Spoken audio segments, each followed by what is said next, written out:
no solamente puede existir cuando hay buenos ciudadanos. Esta fue una frase importante del quien fue presidente el 6 de noviembre de 1911, Francisco I. Madero. En este video explicaré y daré a conocer lo más relevante de este gran personaje de la Revolución Mexicana. Francisco I. Madero nació en 1873 en Parras, Coahuila, en el seno de una de las familias más ricas e importantes del norte de México. En París, donde realizó estudios de peritaje mercantil, descubrió a los 18 años el espiritismo, que asumió desde entonces como su guía ética. Guiado por los consejos de los espíritus con los que creía comunicarse, entre ellos el de Benito Juárez, decidió en 1904 incursionar en la política oponiéndose a la reelección del gobernador Miguel Cárdenas. La labor política de Madero se fortaleció en el ámbito estatal y comenzó a establecer comunicación con otros opositores al régimen del general Porfirio Díaz, como Ricardo Flores Magón, a quien le ayudó a financiar por un tiempo su periódico Regeneración. Con calma y cuidado, Madero empezó a trazar un plan político minucioso. Apoyado en sus creencias espiritistas, se sentía predestinado para darle libertad al pueblo. Tras la entrevista Díaz-Krillman, en la que Díaz afirmó que después de 3 décadas en el poder no participaría en las elecciones de 1910, Madero dio el paso siguiente en su plan. Escribió un libro, La sucesión presidencial. Madero diagnosticaba los males de México, el poder absoluto, el militarismo, el desinterés del gobierno por las necesidades del pueblo y propuso su solución con democracia. Madero planteó limitar al poder y volver a la práctica de la Constitución de 1857. Su lema fue libertad y sufragio, no reelección. Madero no quería derrocar al gobierno de manera violenta, sino que deseaba una transición pacífica, decidida por las urnas electorales. Pero su visión cambió al conocer personalmente a Porfirio Díaz. Se dio cuenta entonces de que aquel hombre no cedería el poder y solo una revolución armada terminaría con la dictadura. Para preocupación de Porfirio Díaz y sus seguidores, el ascenso del antirreeleccionismo encabezado por aquel hombre al que llamaban loco era vertiginoso. Comenzó entonces la represión contra los maderistas y el propio Madero fue detenido en Monterrey, acusado de conato de rebelión y trasladado al penal de San Luis Potosí. En la cárcel recibió noticias del triunfo fraudulento de Díaz en las elecciones y escribió, con la colaboración del poeta Ramón López Velarde, su manifiesto, El Plan de San Luis, que convocaba a una sublevación con fecha precisa, el 20 de noviembre de 1910.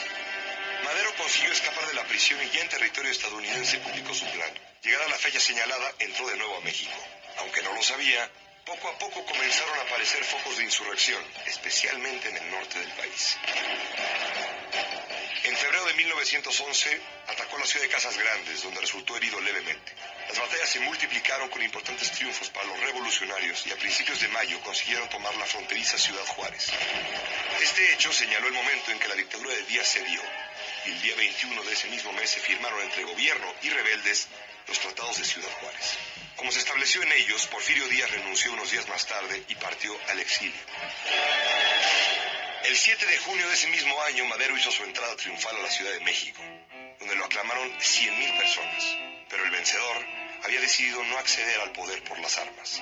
Permitió que se estableciera un gobierno interino, encabezado por el porfirista Francisco León de la Barra, y accedió al licenciamiento y desarme de las tropas que le habían dado el triunfo. Ambos resultarían graves errores.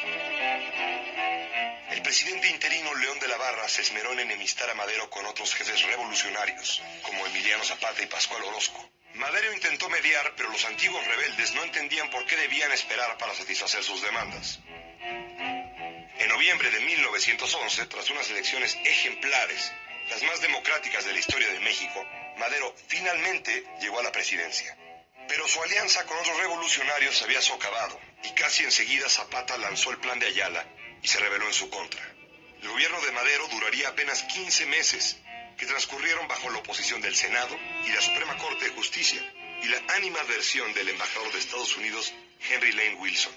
Incluso la prensa, que había despertado apenas a la libertad de expresión, encontró en Madero el principal blanco de sus ataques, caricaturas y burlas. Su hermano Gustavo afirmaba que la prensa muerde la mano que le ha quitado el bozal.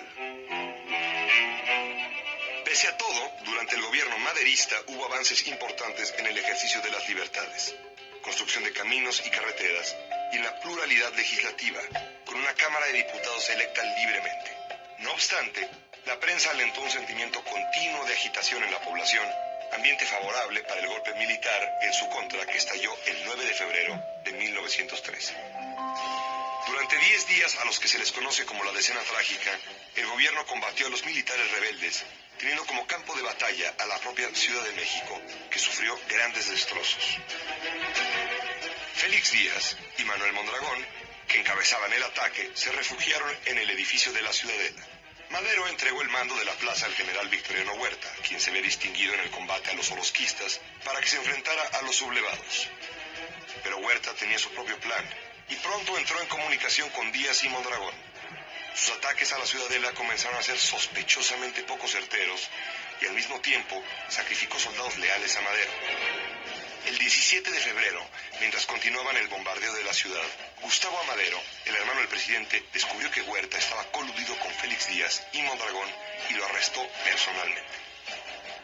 Llevado frente a Madero, Huerta juró su inocencia y prometió ayudar al presidente a restablecer la paz. Madero tomó una decisión suicida. Le devolvió su pistola a Huerta y le confirmó el mando. Huerta consumó entonces su traición. El día 18 Madero fue hecho prisionero después de la balacera en el Palacio Nacional. Mientras tanto, Huerta invitó a comer a Gustavo y lo aprendió.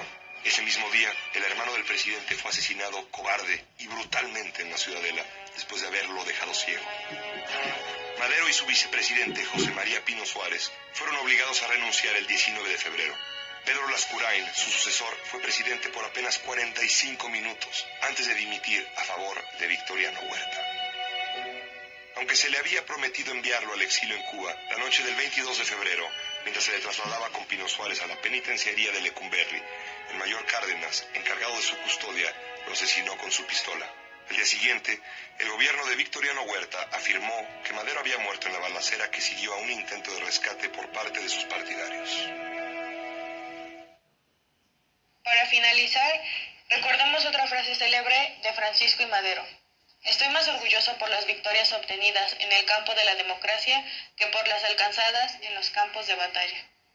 Un dato interesante de Francisco y Madero es su interés por el espiritismo, ya que él estuvo muy interesado en este tema y en las prácticas durante su estancia en París en 1892. Incluso su familia estaba muy interesada, pues durante su estadía aquí en México, ellos estaban suscritos a la revista espiritista del francés Alain